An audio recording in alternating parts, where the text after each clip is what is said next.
Here's the thing, in a hot market, people get lazy. They just deliver product.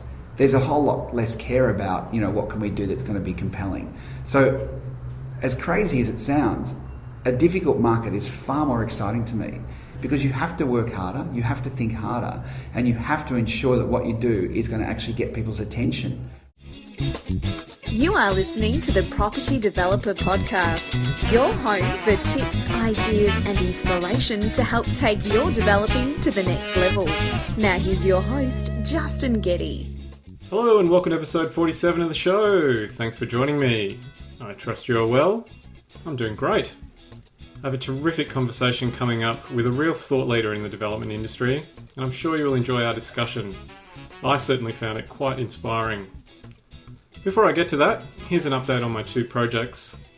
We're still waiting to hear back from Council about our new application for my site where we failed last year at the Planning Tribunal to get a refusal overturned. We should get a response this week, which will no doubt be a request for further information, or RFI, to buy the council more time and reset the decision-making clock. On my new site, we're still working on getting the design finalised, but we need to get something into council in the next 2 weeks to keep the existing planning application, which we took over when we bought the site, active. I've just asked for a landscape plan to be prepared to support the town planning package that the architect is finalising. And thanks to the people who have been emailing me about the property development mentoring program offered by my last guest, Troy Harris. It seems a few of you have been inspired to take action on the developing front. If you are interested in learning how to develop property safely and profitably, then email me, justin@propertydeveloperpodcast.com, and let's get the conversation started. Okay, on with the show. Today I'm speaking with Andy Hoyne, a respected thought leader who is heavily involved with helping some well-known property companies with the marketing and strategic positioning of their development projects. Andy is the founding principal of Hoyne and has been working in and around the property sector for the past 25 years, helping major Australian and international developers and councils create recognisable landmarks across Australia. This, coupled with Andy's travels around the world, mean he has seen how the power of effective placemaking can completely transform communities. Andy strongly believes that we can do more to create meaningful places, and this led him to publish his book, The Place Economy, a significant resource book that looks at best practice placemaking around the globe and its social and economic impacts. And you will have a chance to win a copy of that book, so stay tuned for how. This ended up being another long chat, so I've broken it up into two parts. In the first half of the interview, we cover the importance of having a point of difference, how you can mitigate risk through innovation, and the must-do marketing activities for developers on a budget. In part two, we will cover how to grow your development business and create a company that really stands out. Keep an ear out during this part of the discussion for Andy's tips on how you can get 200 people lining up to buy your product. I started off by asking Andy what food he would eat until he was sick, and he couldn't decide which one to choose. Is it tiramisu, is it lasagna, is it pasta? But whatever it is, it's Italian. Well, you've just given a whole menu there. Yeah, I'm very good at lasagna, finished with the tiramisu. Yeah, I did go a bit backwards. I think it's the influence of my wife. She loves dessert. But yeah, it's probably also a bad habit of mine when, give me one answer. I'm like, cool, here's the three things. It's like, that's not one answer. Well, that might come in useful later on as we go through the conversation. But what is it about Italian food that you like? Oh, I think it's partly, it tastes bloody good. It's the culture too. I love Italy. I love visiting it. It must be that I grew up with so many great Italian friends, whether I was in Wangaratta, my friends from Myrtleford, or whether when I was growing up in Werribee, and when you're a skippy, you're actually a minority. And there's just something about the people, the place, the flavours, and the culture. I just really enjoy it. Well, we're fortunate here in Melbourne to have plenty of options when it comes to good Italian food, so you're not missing out. Now tell us what you do, who you are. So my agency is called Hoyne. I always tell people never to name their business after themselves. The sounds of Melbourne. Yeah. But when I started the business 27 years ago, it seemed like you'd have to be a bit of a wanker to actually, as an adult with experience and knowledge, go and name a company after yourself. So, yeah, maybe I was a wanker to start, and I've wisened up, but unfortunately it's too late to go changing it. So we are, over that 27 years, we've been a branding agency, but over the last, say, up to 15 years, we've really focused on place and property. So the services that we offer are place visioning, branding and marketing in the place and property sector. We don't do anything outside that category. We're very passionate about place and property. And interestingly, while we do now have a service called place visioning, it's something we've been doing for a long time, but it's only something we've actually attached a title to in recent years, because people started to tell us that we were doing placemaking, which to me is a pretty generic term and a bit confusing, and it means different things to different people, particularly whether you're in government or private enterprise.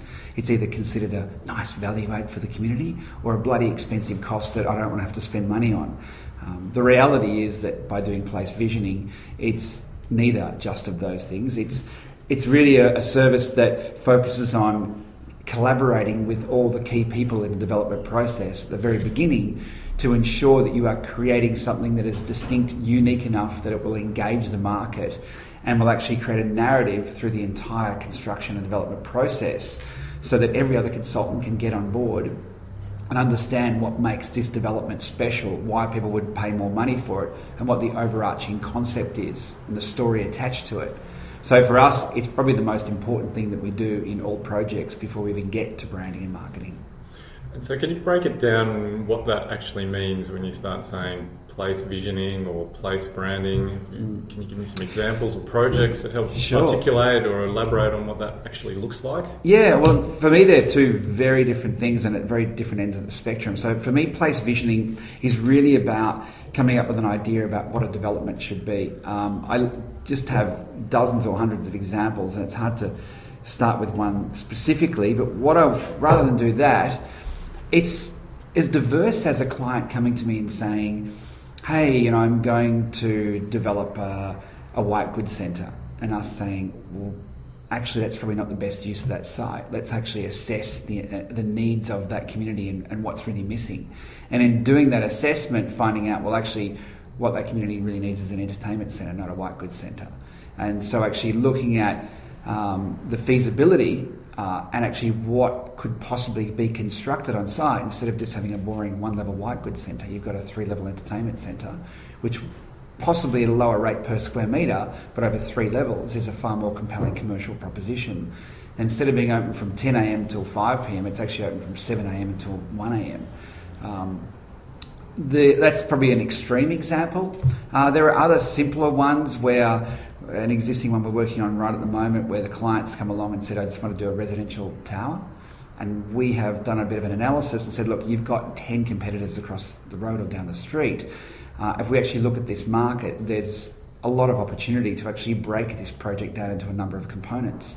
So now what it is we're actually going to be delivering, and what's being applied for DA, is it's going to have lower level grocery, it's going to have 3 levels of fine grain F&B, and we've actually determined who those tenants might be, and by curating the different needs of that market. We're going to have 2 levels of commercial, and we believe the return is going to be substantially higher over a longer period for a client that's generally used to holding assets. We're going to have an 80-bed boutique hotel. We've already got 2 hotel operators that are vying through an EOA process. And all we will be left with in the apartments is about 30 apartments. So where it started as one product, it's actually ended up as being about 5 different products. And instead of the ground plane just being a car park entry and just a fairly useless space that might eventually get leased out to a retail tenancy, we've actually converted that into a really engaged community space that is partly a green space, partly a thoroughfare, and partly an entry point to all the F&B activity that we're going to have over those 3 levels, as well as a benefit to the grocer on the lower ground level. So from my point of view, it's really got nothing to do with branding and everything to do with understanding how to utilise an asset, how to analyse geographic location and the market that exists and what's missing, and figure out the most compelling commercial solution that will not only exceed the client's expectations in terms of profit once all is said and done, but it will also actually engage the community. So instead of this notion that the community walks around with, pitchforks and fiery sticks saying no to development, we love the idea that the community actually celebrates what's being delivered, that the community actually welcomes the developer and actually believes that while they may not ever spend a cent with that developer, they're not going to buy an apartment, they're not going to lease a shop. In fact, they might not even buy anything from those shops, but what's being delivered actually adds value to that community. And so how do you go about determining that stack, I guess, of tenants, or what the mix would be? How do you go into an area and figure out, it'd be good to have food and groceries on the ground, some food and beverage on the second, commercial, hotel, etc.?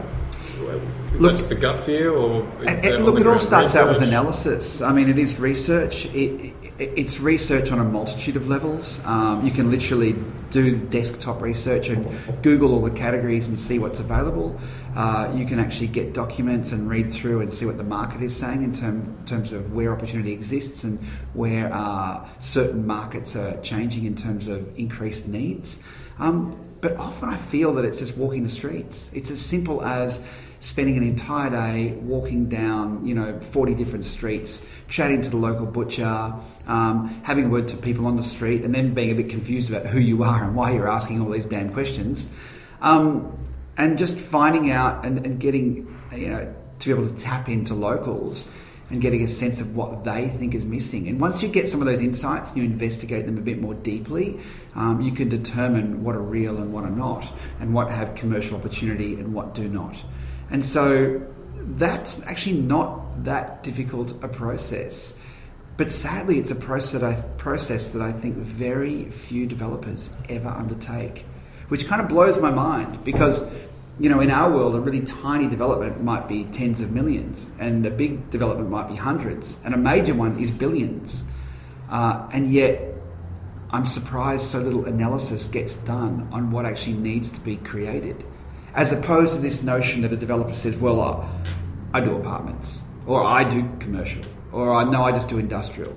Now, by all means, there are lots of developers who do have a specialisation in the category, and I'm not suggesting they shouldn't. But if they want to be progressive, if they want to actually take advantage of market opportunities, then they have to be more open-minded about what that mix might be.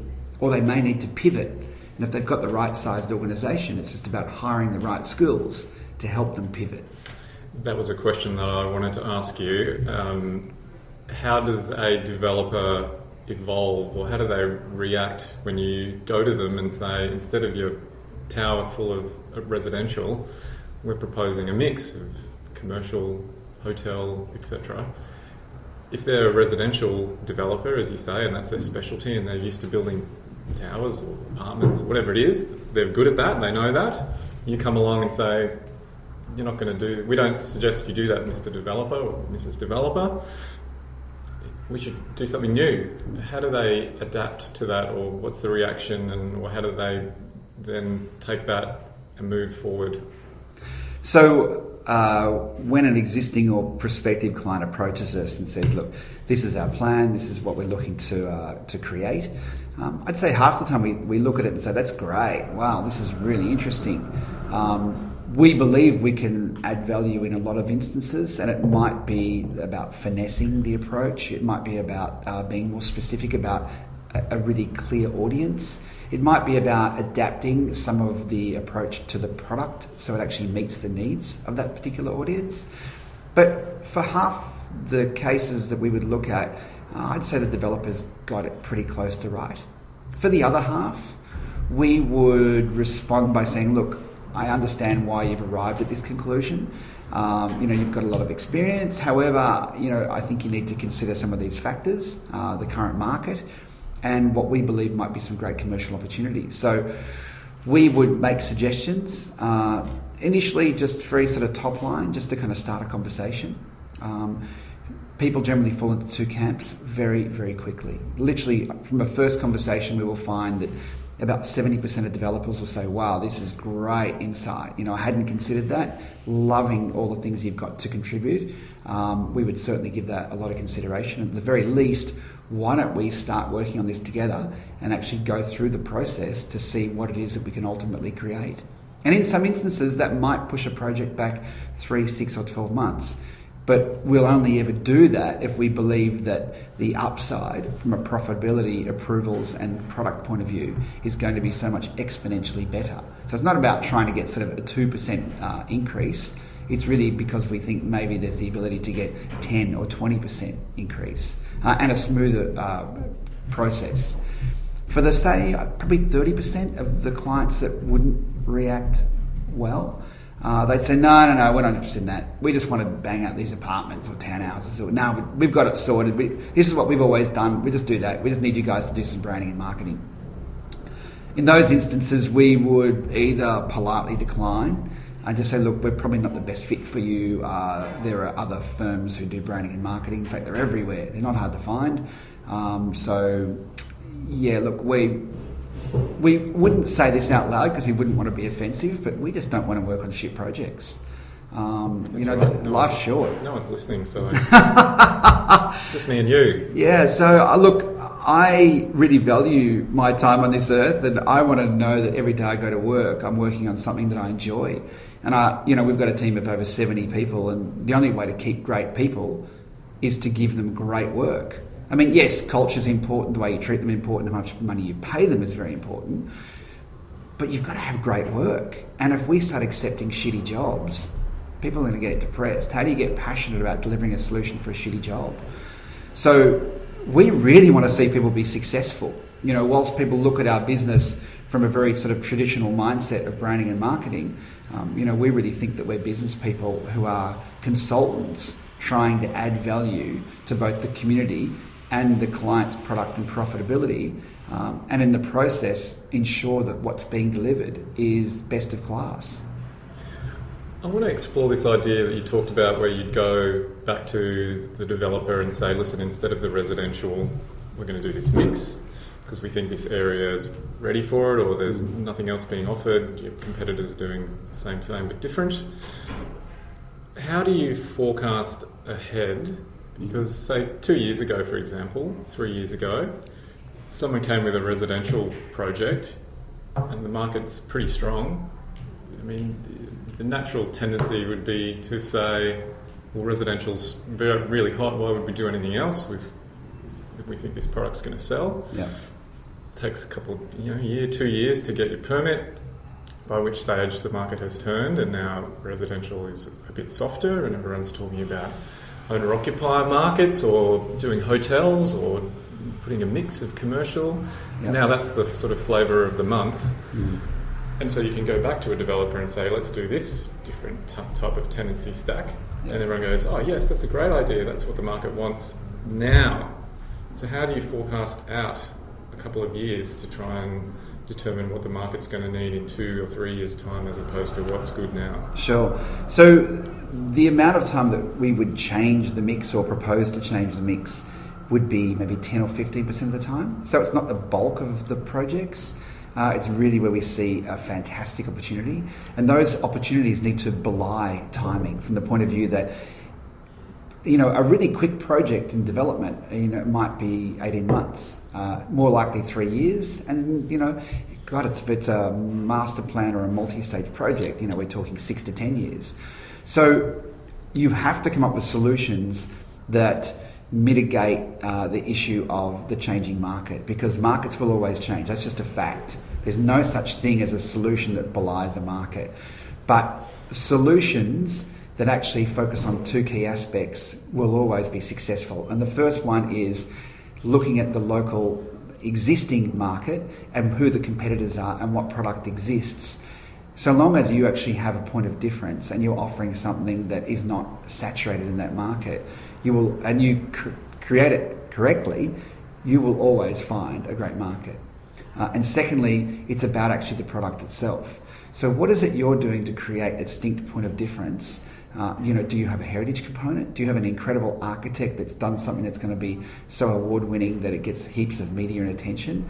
Have you actually approached it with a single market in mind that's so compelling that they don't have any alternative offers to actually approach and consider as for purchasing? So what is it you're doing that won't matter whether it's a hot or cold market? And when it's a hot market, people just actually, here's the thing, in a hot market, people get lazy. They just deliver product. There's a whole lot less care about, what can we do that's going to be compelling. So as crazy as it sounds, a difficult market is far more exciting to me, because you have to work harder, you have to think harder, and you have to ensure that what you do is going to actually get people's attention. And I believe that even in tough markets, you can still command a premium price point. You can still do very successfully at the top end of the market. And I see this all over Australia. And I've got, there's some great examples of people, even in Brisbane right now, where the market is for shit. Aria just launched another tower in South Brisbane, and it's sold out immediately at the highest possible price per square metre. Now, why can Aria do that, and yet there will be 50 or 60 developers in Brisbane who can't? Well, because all they're doing is cookie cutter. All they're doing is banging out generic stock. And even at those low price points, even the investors don't want it. Even the channel agents still want to knock off another 10%. And they're being paid 5 to 10% commission anyway, which is just ridiculous.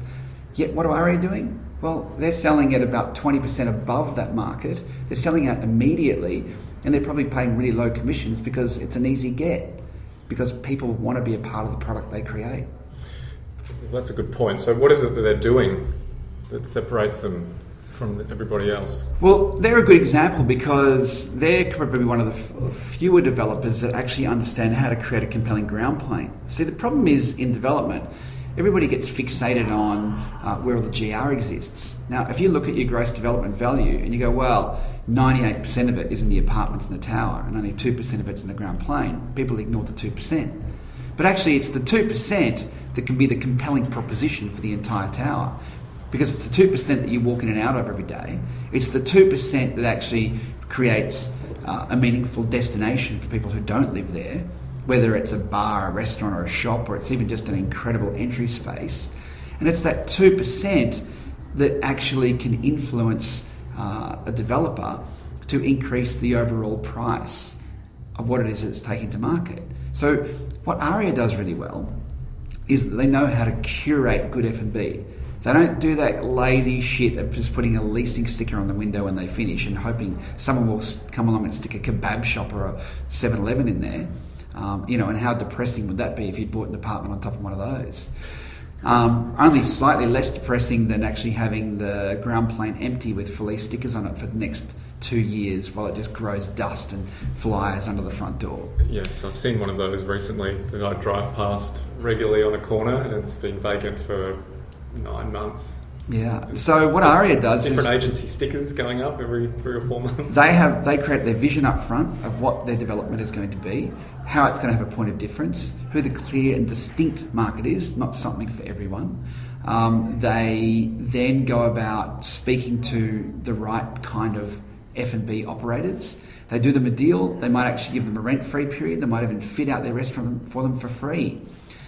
So what they do is they mitigate the risk of a business that normally would never agree that far in advance to commit to being a part of a development that may not be delivered for 3 years, because that's not their business model. But by actually just perhaps doing a heads of agreement, by not creating any risk for that operator, they are able to leverage their inclusion. They're able to market it. They're able to mitigate the concern of the residential buyer, and in the process increase the price point of what it is that they're selling. And then when it's finally completed and delivered, these people are living on top of a cool restaurant, wine bar, or retail business that is exactly what it is that they were promised. It probably exceeds their expectations, and that they've therefore created a destination. Now, buildings are not brands, but buildings can be destinations. And when you actually associate good businesses or good brands with it, that's what becomes the brand. So I think ARIA has done an incredibly good job of that, and we've been working with them on Fish Lane in South Brisbane, and we've just seen the incredible work that they've done on bringing the right consultants on board, having the right future vision. And whilst I think some people have a bit of a giggle at them that, wow, they've spent all this money giving away free leases and doing fit outs for all these small operators, I can assure you that if you look at a spreadsheet over a 6-year period in terms of how much revenue they will make just from the ground plane, they will smash everybody else in the same market. The same people who might be getting rent from day one from their kebab shop or 7-Eleven will not even come close to making the profits and margins that ARIA will, who may have given away a year's rent and actually paid for their fit out. And I think Tim was saying that just in some of the projects that he's been working on in recent years, he's invested about $10 million. But he will not only make far more money on that ground plane over a period of time, but it's the core reason why he is selling his properties for a premium while people don't move out, and the resales are actually achieving a 12% return in a market that's actually bottomed out to about 15 or 20% loss. So the simple philosophy of understanding how to create and curate an amazing ground plane solution, as well as all the other amenity that he does within his buildings on the rooftops, etc. All of those things coming together with a reputation that he's been doing it again and again successfully, that's why people buy. And that's why people like him don't have tough markets. Well, I hope they do something better with the external treatment of their building than a lot of the other buildings in South Brisbane, because I was up there at Christmas time and I was shocked, I think, at the vanilla-like appearance of some of the towers in South Brisbane there, just concrete boxes with windows. And there's some appalling towers in, well, all of our cities really, and there are a lot of big-name developers who have been around for decades to blame. It's quite sad because there are so many progressive, intelligent people in our industry that we have the ability to do better. So, when I see what ARIA does specifically in that area of South Brisbane, they hire Ellenberg Fraser, Rothy Lohman, all these really compelling architects that are doing great work up there, DKO, Bates Smart, Hasselwoods, Baggett, you name it, Cox.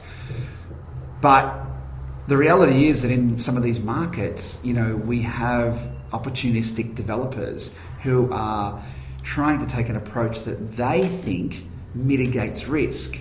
Now, risk is a really interesting conversation. It's a conversation I really like talking about because traditionally the idea of mitigating risk was to do the same thing you'd always done because you knew it made money and you knew how to do it.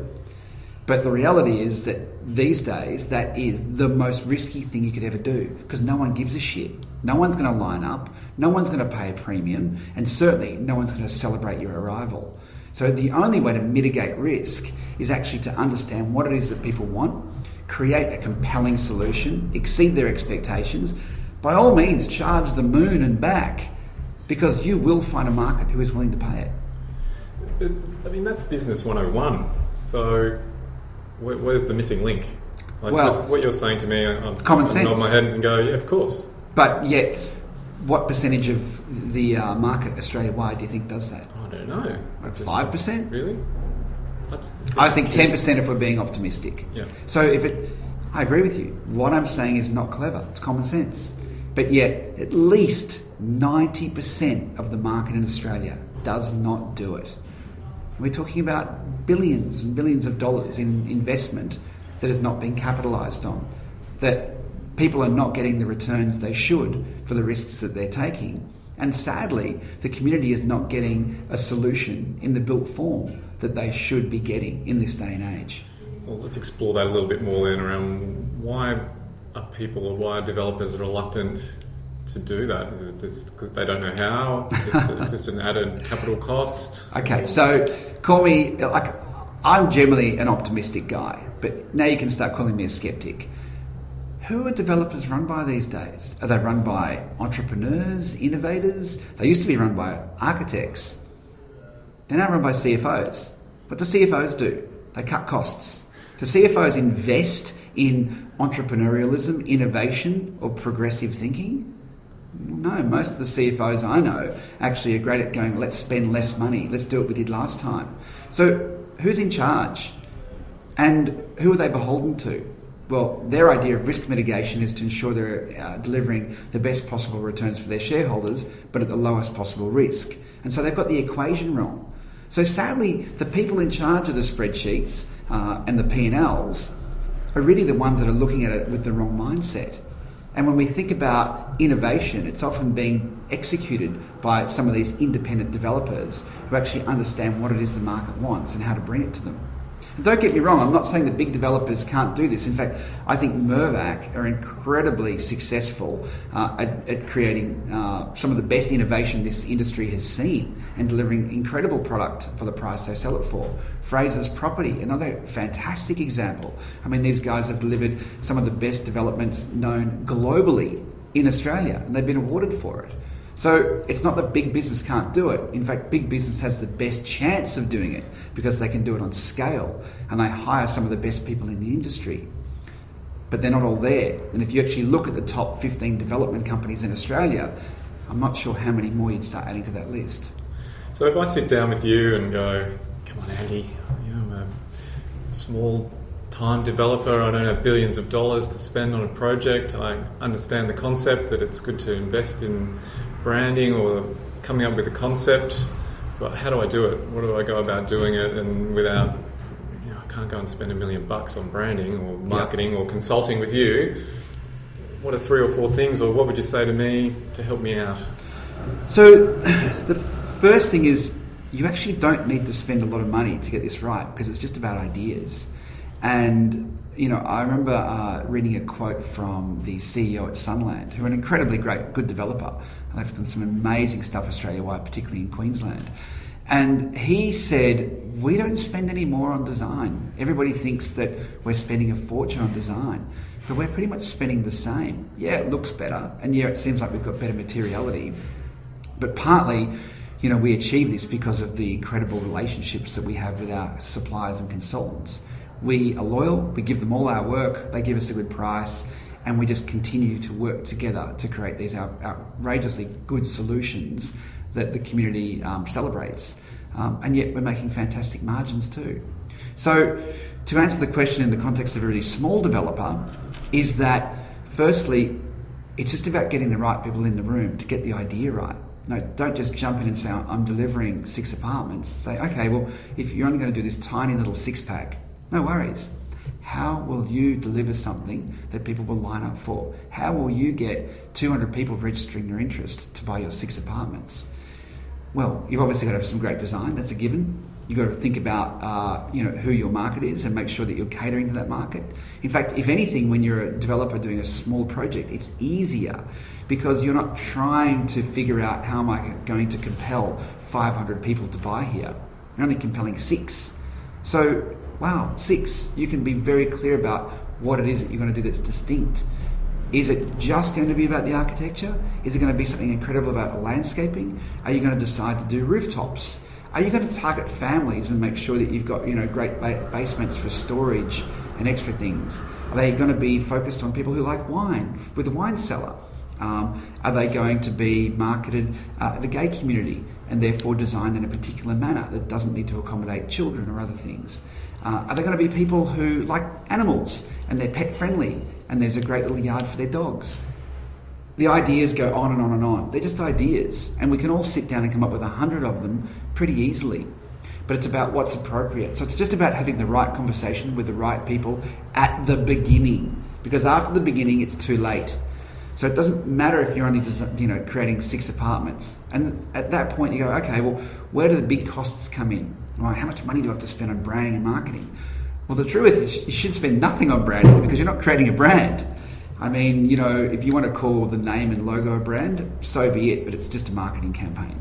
Unless you're creating a destination which requires a brand so people know where to go and what to call it, you're not creating a brand. You're just creating a campaign to sell some product, of which you will sell 100%, go through settlement, and then you really have little to do with it in the years to come. So what you're doing is coming up with an idea first and foremost, and then you're finding a way to market that idea within a budget that's actually going to be a percentage of your GDV. So it's not about saying, well, wow, how long is a piece of string? The piece of string's predetermined. You know, if you say, well, I'm doing this little development and, it's only, it's $10 million. Okay, $10 million. Then you want to be allocating 2% of that $10 million to your marketing efforts, including media. And you're not going to build the sales and display suite, but you are going to need to put money aside to do the creative, do the printing, pay for the digital, and pay for the media. And so that should be 2%. I'd say a lot of small independent developers would probably do their own numbers and think it was 0.5%.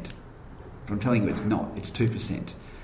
And, you know, even the big developers, the Mirvacs and the Frasers of the world, with all the expense and all the size they go to, they might be doing a project that's $300 million.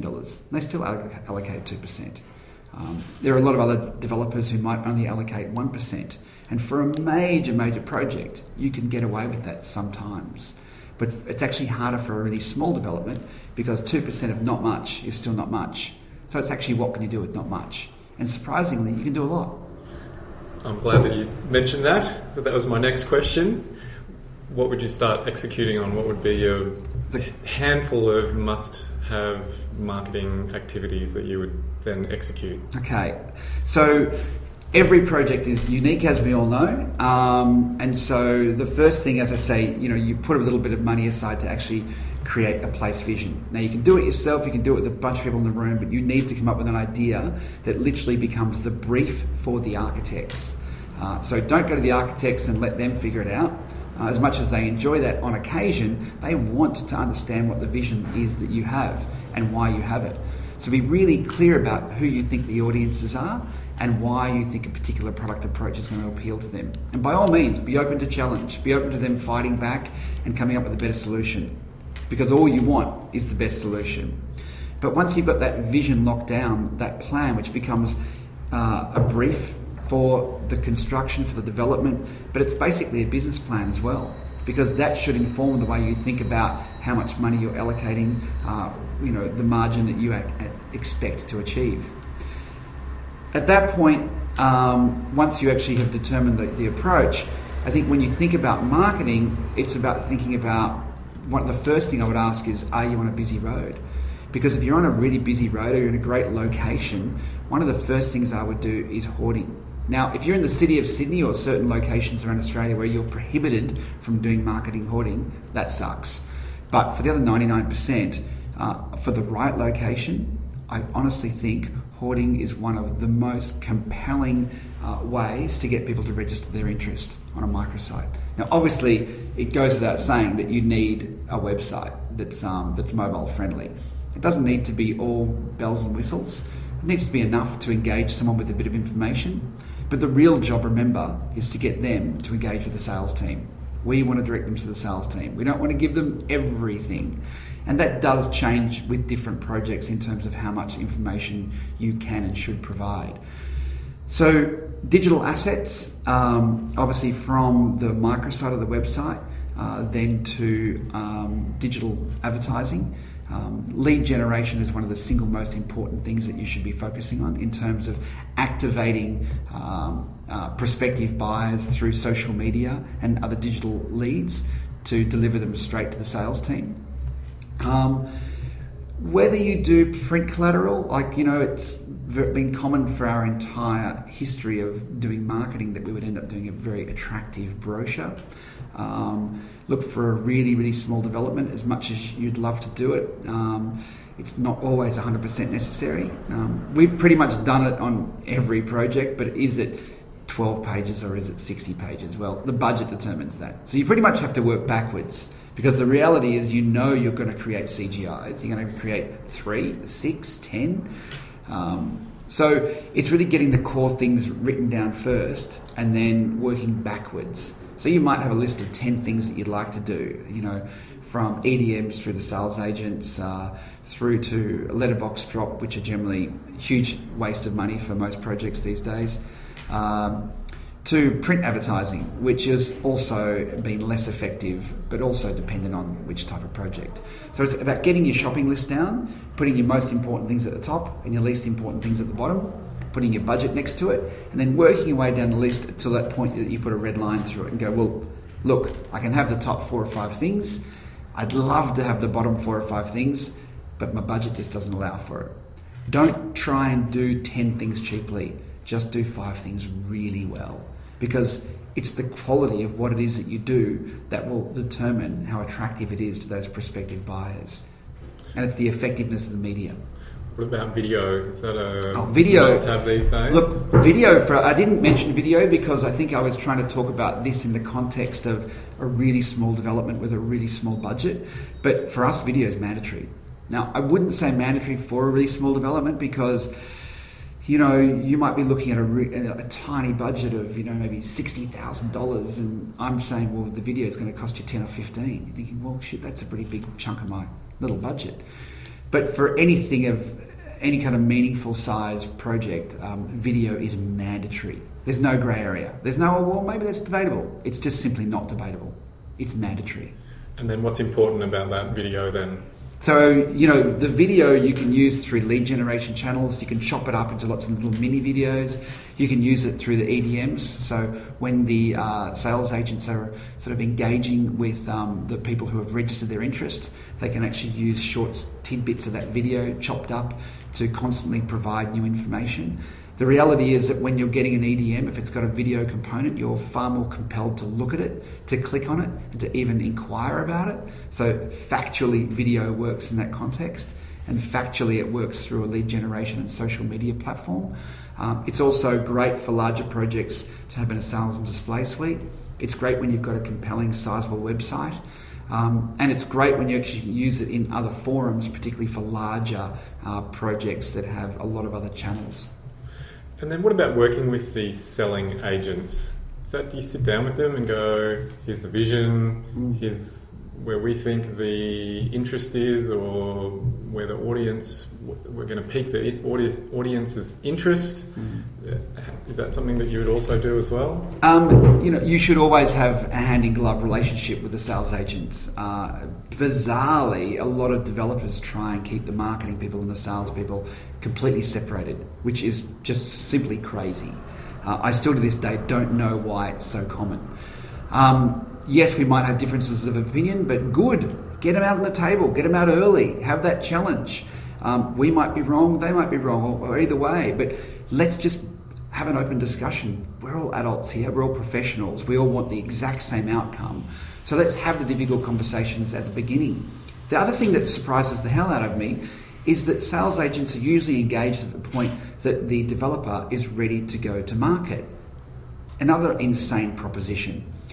At the same time that we're talking about doing a place vision exercise at the very beginning, at site acquisition, that's when the sales agent should be engaged, because the sales agent should be involved in the discussion about who the audiences are. Because whilst, from our point of view, we believe we've got a huge amount of knowledge and insight, the sales guys are at the coalface of what's happening right at the market at that exact point in time. So whilst they have the tendency to be overly optimistic, it's just in their nature.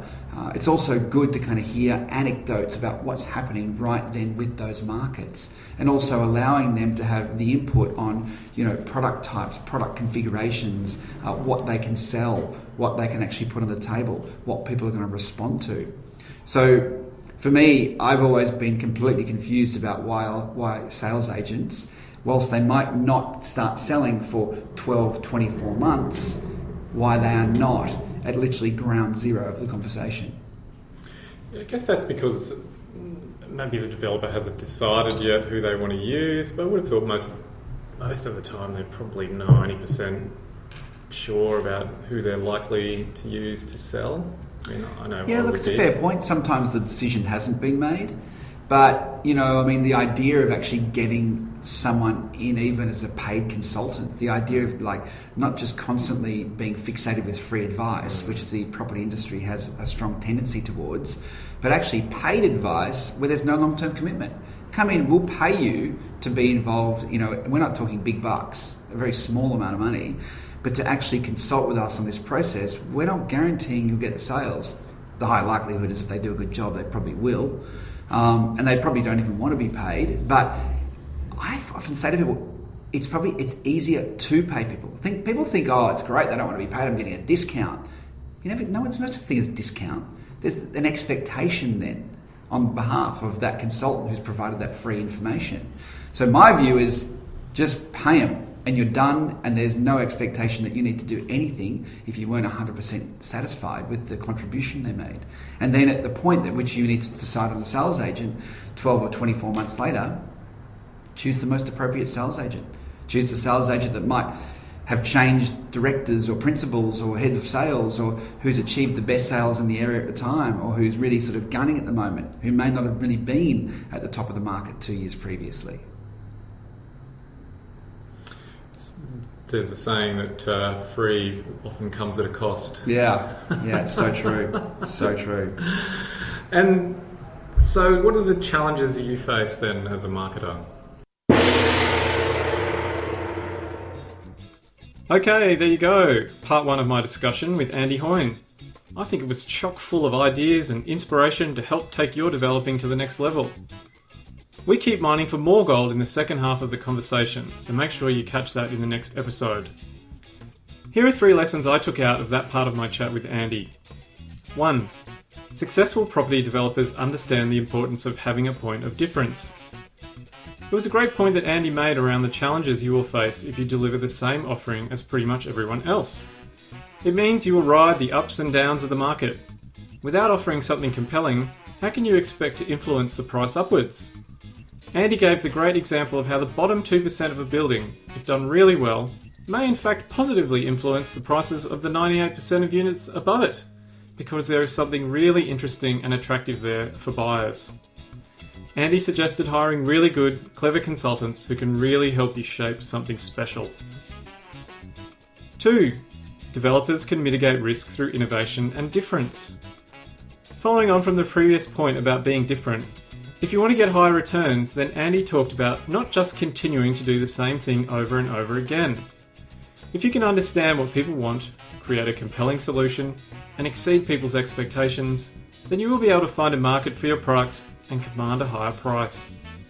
Good developers can deliver quality products over and over. Great developers can adapt and change how the game is played. 3.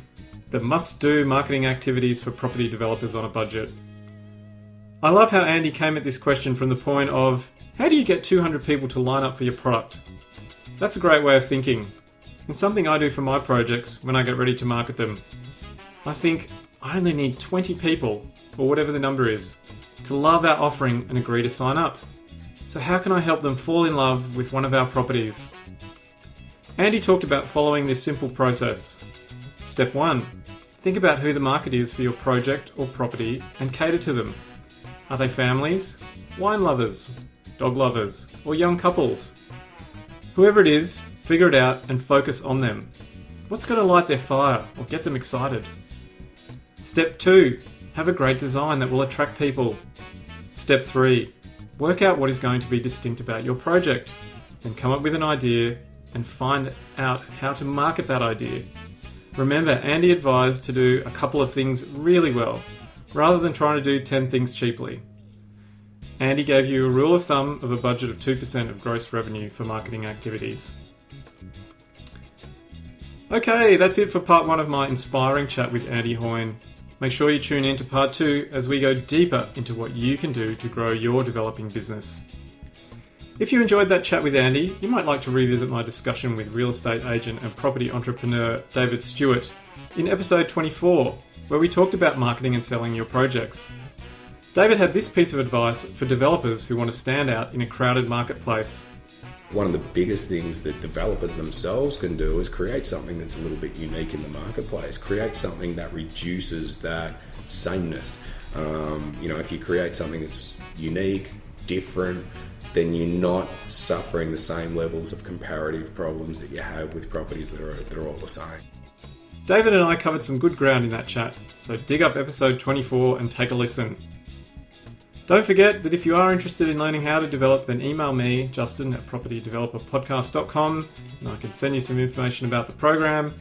And check out my Instagram and Facebook pages for my latest developing videos, photos, and news at Property Developer Podcast. You can also find all the past episodes of the show at www.propertydeveloperpodcast.com. So until next time, strive to be different and stand out from the crowd. You've been listening to the Property Developer Podcast. Tune in next time for more tips, ideas and inspiration to take your developing to the next level. For more developing love, make sure to visit propertydeveloperpodcast.com.